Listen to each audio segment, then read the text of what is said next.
మహాత్మా జ్యోతిరావు పూలే గారి ఆశయాల్ని, వారి ఆలోచనల్ని పూర్తి స్థాయిలో ముందుకు తీసుకొని పోవటం కోసం ఈ రాష్ట్ర ప్రభుత్వం తరఫున ఎక్కడ ఏ చిన్న అవకాశం వచ్చినా ఆ అవకాశాన్ని, వారి ఆలోచనల్ని ముందుకు తీసుకొని పోవటం కోసం ప్రయత్నం ప్రతి సందర్భంలో చేస్తూనే ఉంది.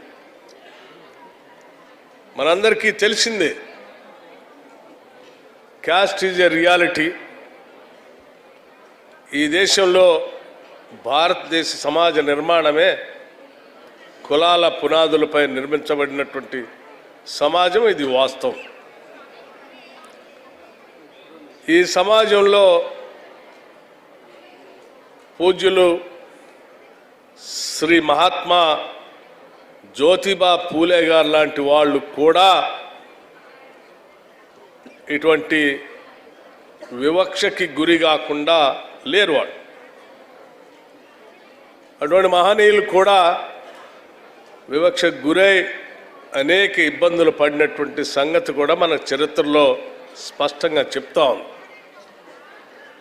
కాకపోతే వారు మహానుభావులు, గొప్పవాళ్ళు కాబట్టి అటువంటి వివక్ష ఎదురైనప్పుడు కృంగిపోకుండా దానిని తట్టుకొని ఎలా నిలబడాలో, భవిష్యత్ తరాలకి అటువంటి వివక్ష లేకుండా ఎటువంటి పునాదులు వేయాలో వారు ఆలోచన చేసి ఆచరించి మనకు చూపించారు. కాబట్టే వారు మహాత్ములయ్యారు. వారి మార్గం మనం అందరికి కూడా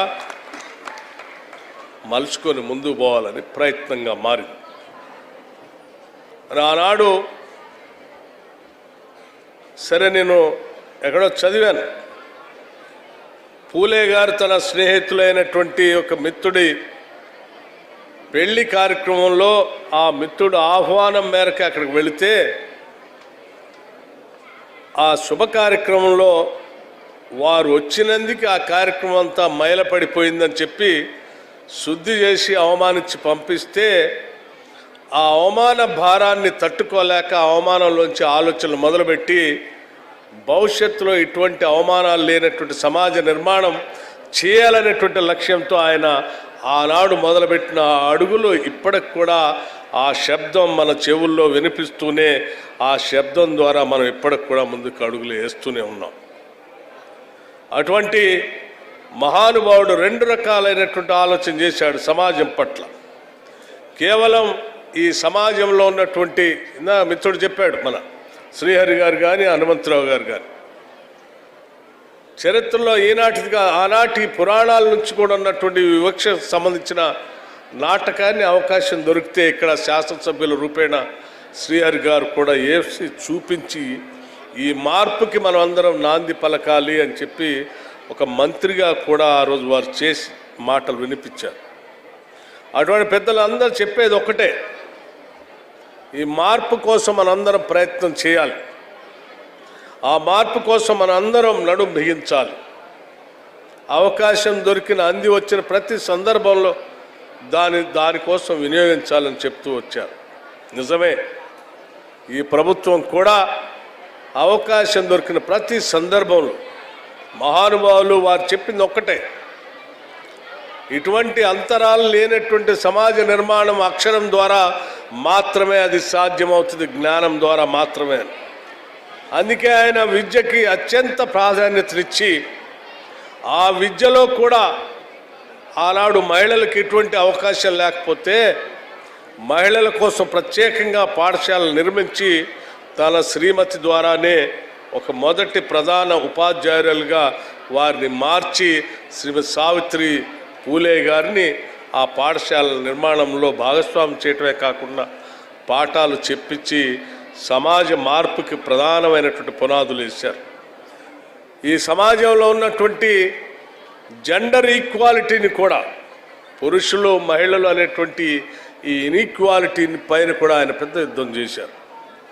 అందుకోసమే ఈ రాష్ట్ర ప్రభుత్వం కూడా ఆలోచన చేసి అటువంటి అంతరాలు లేని సమాజ నిర్మాణం చిన్ననాటి నుంచే విద్యా వ్యవస్థలోంచే నిర్మించవచ్చు అనేటువంటి ఆలోచనతోనే ఈరోజు young India integrated residential schools అని ఈ రాష్ట్ర ప్రభుత్వం ఒక్కటేసారి 100 పాఠశాలని, ఒక్కొక్క పాఠశాలకి 200 కోట్ల రూపాయలతో కనీసం 20 నుంచి 25 ఎకరాల స్థలానికి తగ్గకుండా క్యాంపస్ని ఏర్పాటు చేస్తూ ఆ క్యాంపస్లో SC, ST, BC, minority, OC స్టూడెంట్తో సహా కలిపి చిన్ననాటి నుంచే అప్ టు 12th క్లాస్ వరకు ఇంటర్నేషనల్ స్టాండర్డ్స్తో ప్రపంచంతో పోటీ పడే స్థాయిలో ఈ పాఠశాలను నిర్మించాలని ఈ ప్రభుత్వం ముందుకు పోతా ఉంది. అప్పటి వరకే ఉన్నటువంటి రెసిడెన్షియల్ స్కూల్స్లో ఈ ప్రభుత్వం రాగానే వారి డైట్ ఛార్జెస్ని 40% ఒకటేసారి పెంచి, కాస్మెటిక్ ఛార్జెస్ 200% పెంచి, ఈ పాఠశాలలో రెసిడెన్షియల్ స్కూల్స్లో చదువుతున్నటువంటి వాళ్ళు ఎవరు కూడా అర్ధాకలితో ఉండటానికి వీల్లేదని చెప్పి ఒక క్వాలిటీ డైట్ మెనూని ఇక్కడి నుంచే డాక్టర్లతో, డైటీషియన్స్తో ఆ వ్యవస్థను ఏర్పాటు చేసి ప్రతి రెసిడెన్షియల్ స్కూల్లో తప్పనిసరిగా ప్రతిరోజు దాన్ని అమలు చేసేటట్టుగా ఒక వ్యవస్థను ఏర్పాటు చేయటమే కాదు, ఆ రెసిడెన్షియల్ స్కూల్స్ విజిట్ చేయటానికి చీఫ్ సెక్రటరీ స్థాయి నుంచి, ముఖ్యమంత్రి గారి స్థాయి నుంచి శాసనసభ్యుడి వరకు కూడా, మండల స్థాయి అధికారి వరకు కూడా ప్రతి నెల ఏదో ఒక రెసిడెన్షియల్ స్కూల్ విజిట్ చేయాలి, వారితో కలిసి భోజనం చేయాలి, అక్కడ అవసరం అనుకుంటే వీలైతే నిద్రించాలని కూడా ఒక కార్యక్రమం తీసుకొని రాష్ట్ర ప్రభుత్వం ముందుకు పోతాం. అట్లాగే ప్రతి విద్యా సంస్థల్లో, ప్రభుత్వ పాఠశాలల్లో చదువుతున్నటువంటి దాదాపు 20 లక్షల మంది విద్యార్థులు ఈరోజు ప్రభుత్వ పాఠశాలలో చదివే వాళ్ళంతా కూడా సాధ్యమైనంత వరకు నాకు తెలిసి బడుగు బలహీన వర్గాలకు సంబంధించిన పిల్లలే. అటువంటి పిల్లలందరికీ కూడా మొట్టమొదటిసారి ఈ రాష్ట్రంలో ఉదయం పూట అల్పాహారం అనేటువంటి కార్యక్రమాన్ని మొదలుపెట్టి తద్వారా వాళ్ళకి ఆర్థికంగా కాకుండా హెల్త్ పరంగా కూడా న్యూట్రిషియస్ ఫుడ్లు అందించాలనేటువంటి ఆలోచనతో ఈ జూన్ 2వ తారీఖు నుంచి ఈ సంవత్సరం మొదలుపెట్టే కార్యక్రమాన్ని రాష్ట్ర ప్రభుత్వం చేపట్టింది. వాటితో పాటు ఇంకా అదనంగా తెలంగాణ పబ్లిక్ స్కూల్స్ అని ప్రతి శాసనసభ నియోజకవర్గానికి ఒక స్కూల్ను తీసుకొని ప్రతి స్కూలు కనీసం 15 కోట్ల రూపాయలతో అన్ని వసతులు ఉండేటట్టుగా విద్యా వ్యవస్థ పైన పూర్తిగా దృష్టి సారించి ముందుకు పోతా ఉన్నాం. దీనంతటి కారణం విద్యా అక్షరం అనేది మార్పుకి నాంది పలుతుంది. ఆ అక్షరం అనే దాన్ని ఒక ఆయుధంగా మలుచుకొని ఆ ఆయుధం ద్వారా ఈ సమాజంలో ఉన్నటువంటి వివక్షను తొలగించుకుంటూ ముందుకు పోవటమే కాదు, అంతరాలు లేని సమాజ నిర్మాణం దీని ద్వారానే సాధ్యమవుతుందని ఆ మహానుభావులు చెప్పినటువంటి విధానాన్ని తూచా తప్పకుండా ఈ ప్రభుత్వం నమ్మి ఆచరిస్తూ ముందుకు పోయే క్రమంలోనే ఈరోజు ఎప్పుడూ లేని విధంగా 13.5% ఖర్చుని బడ్జెట్లో విద్య పైన కేటాయింపులు చేస్తూ ముందుకు పోతా ఉన్నాం. ఇది ప్రభుత్వానికి ఉన్నటువంటి నిబద్ధత, ఆలోచన కూడా.